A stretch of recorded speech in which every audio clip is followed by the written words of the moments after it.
Big pass நிகழ்ச்சியில் பங்கேற்ற நடிகர் வையாபுரி கதறி அழுவதை போன்ற காட்சியை வெளியிட்டுள்ளது விஜய் டிவி. பிக் பாஸ் நிகழ்ச்சியின் 3வது நாள் நிகழ்வு இன்று இரவு 9 மணிக்கு விஜய் டிவியில் காட்டப்படுகின்றது. அதன் முன்னோட்டமாக ஒரு வீடியோ இன்று விஜய் டிவியால் சமூக வலைதளங்களில் வெளியிடப்பட்டுள்ளது. அந்த வீடியோவில் பிக் பாஸ் பங்கேற்பாளர் வையாபுரி அழுவதை போன்ற காட்சிகள் இருப்பது பரபரப்பை கிளப்பியுள்ளது. பிக் பாஸ் நிகழ்ச்சியில் 15 பேர் பங்கேற்றுள்ளனர். அதில் வையாபுரியும் ஒருவர். அவர் கதறி கதறி அழுவதை போன்ற காட்சி வீடியோக்கள் வெளியிடப்பட்டுள்ளன.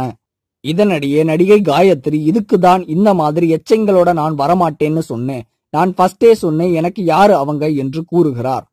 இதையடுத்து வையாபுரி கதறி கதறி அழுவதை போன்ற காட்சி காண்பிக்கப்படுகிறது.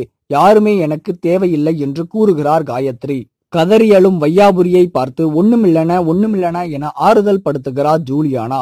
செட்டுக்குள் மேலும் சிலர் கண்ணீரை சிந்துகின்றனர். ஏன் வையாபுரி கதறி அழுகிறார் மற்றும் காயத்ரி யாரை திட்டுகிறார் என்பதை இன்று இரவு பொறுத்திருந்துதான் பார்க்க வேண்டும். இது போன்ற செய்திகளை உடனுக்குடன் அறிய டாப் நியூஸ் சேனலை சப்ஸ்கிரைப் செய்யுங்கள். நன்றி, வணக்கம்.